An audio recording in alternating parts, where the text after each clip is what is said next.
This is what I think is the perfect breakfast sandwich. You want to start with bacon, which I'm finding starts a lot of my recipes now that I think about it. So we are going to take this bacon and put it in the oven.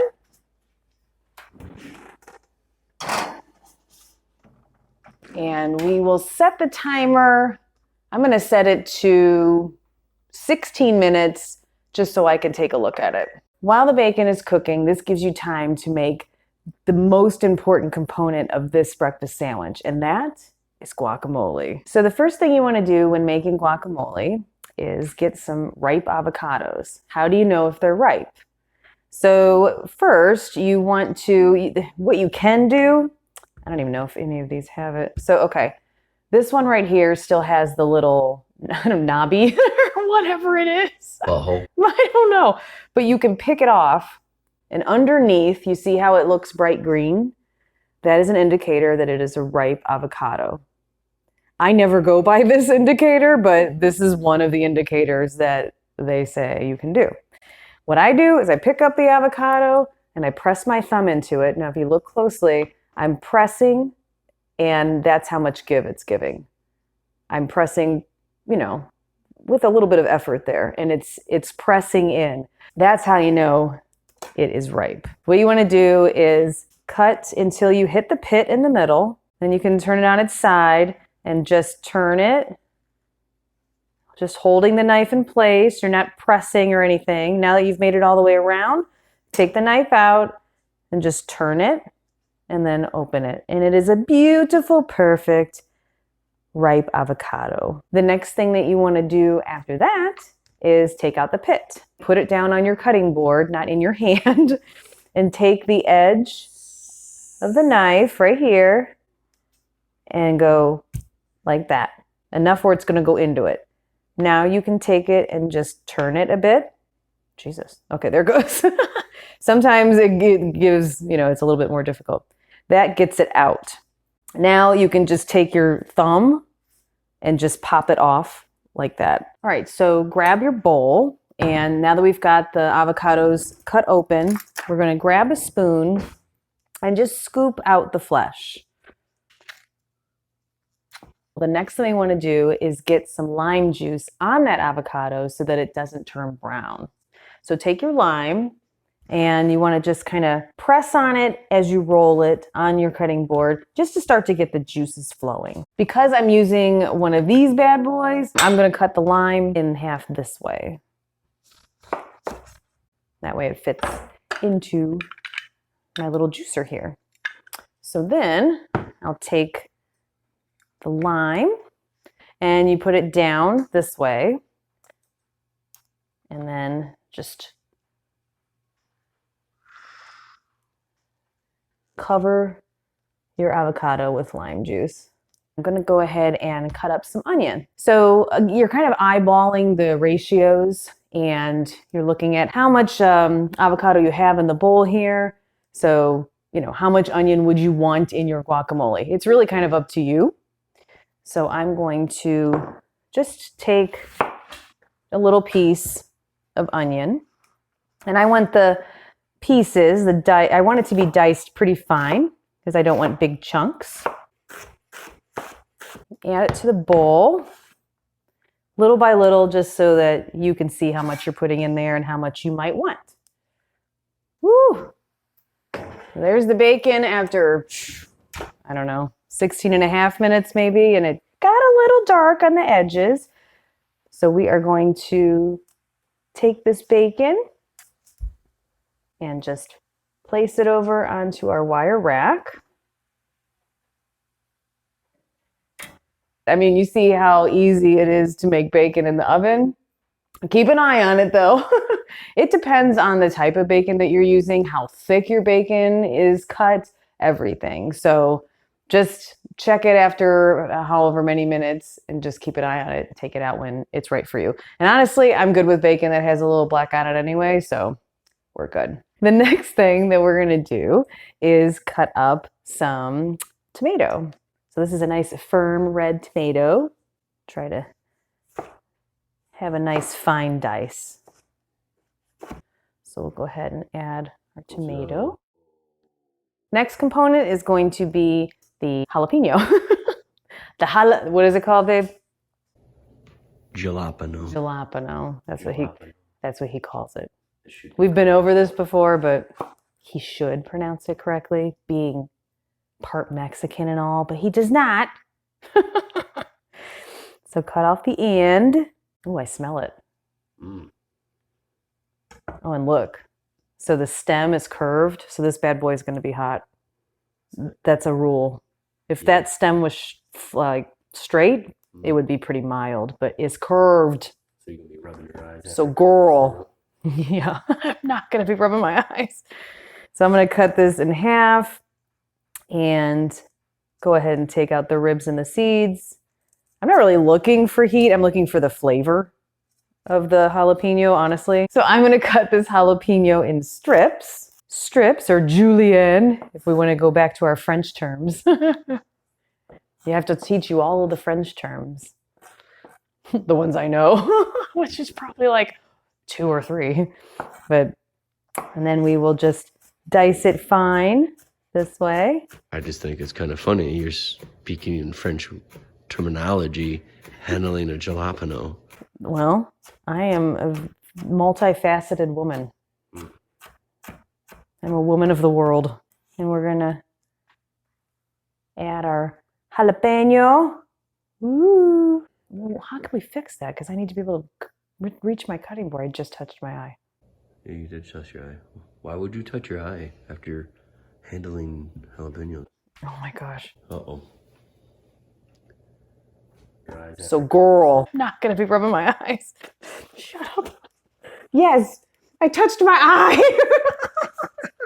This is behind the scenes. This is a public safety announcement. Do not touch your face after cutting up jalapenos. I was getting a little cold water in my eye. And you're messing up your makeup. This is... Uh-oh. What are you doing there? What? Oh, I don't know what you're talking about. Good bacon. Pro tip. Always make extra bacon. That's it. The next component of guacamole is cilantro. Get yourself a bunch of cilantro and pull off some leaves and then get it in a little pile. And when you go to cut it, kind of push it all together in a tight little pile. And now you can cut it back and forth, like that, and add it to our guacamole. And then the last component of your guacamole is salt. And for guacamole, I like to use a larger grain salt, either a larger grain sea salt or what I have here, kosher salt. I already sprinkled a little bit on there, sprinkle a little bit more, and we'll taste it. If you need more, you'll know.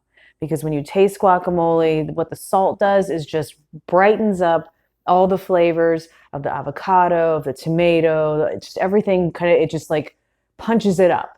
So if it tastes a little bland, all you need to do is add salt, maybe a little bit of lime if you're missing that lime flavor. Now, the next thing we do, grab a fork. I like to use this huge fork because it just does better. You can also use those big potato mashers too. And you just want to press down into your ingredients and smash it up. Now I'm going to taste it for flavor.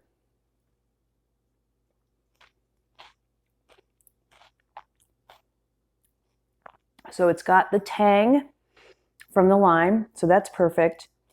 It's got some heat. It needs a little more salt. It's just missing a little more because I know what it tastes like, you know. I've made it so many times.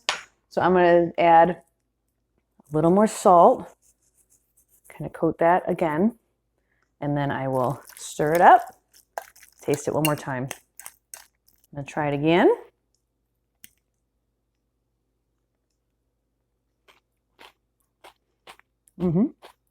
That's it. So here is our guacamole. And now it's time to move on to the next part. I'll take that. Oh, no, that's a bad idea. Oh no, I better work faster. I'm not going to have guacamole left. So next we are going to butter our bread. We got some nice thick sliced Italian bread. So butter your bread liberally with good butter.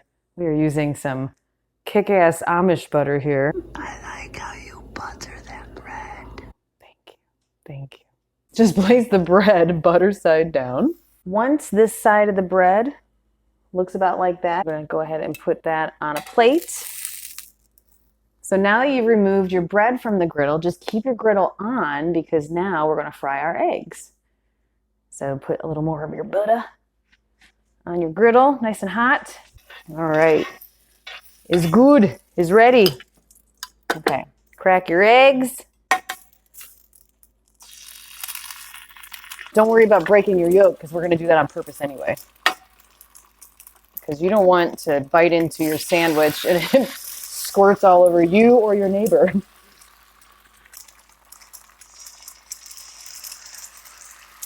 So you can just take your spatula and just kind of poke your egg yolks to break them. Season them with a little salt and a little pepper.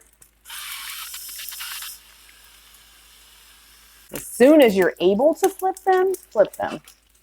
Get that bad boy flipped over. Like that.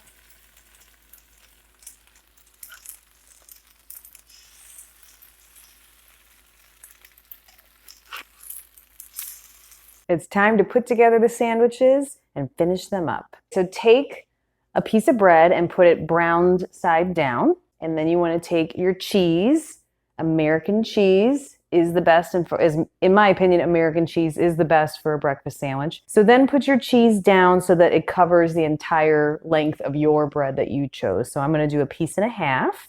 And then I'm going to take 2 slices of the cooked bacon, and I'm just going to lay it like this. You can choose to break it in half and kind of line it up short ways that way, if that's what you prefer. We'll take 2 of our fried eggs and lay them on top of the bacon. Grab yourself a knife.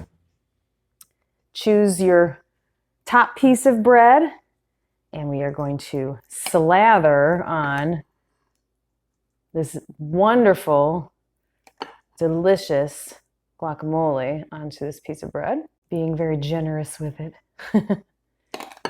because it's damn good. And then place that on top. There we have it. That is a good looking sandwich right there. For me, you have to have the Cholula. And I like to take it and add a little hot sauce to where I'm gonna bite it. A little to me. And taste.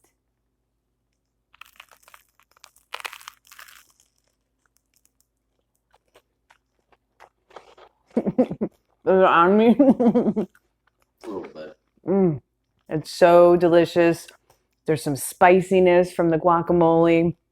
The cheese comes through. I like it to be a fried egg because you can taste the yolk, the white, all separate parts, the crispy bacon. I think you should make this breakfast sandwich if you're looking for the perfect breakfast. I'm Tara the Foodie. Thank you for subscribing. Thank you for all of your support, and I will see you next time.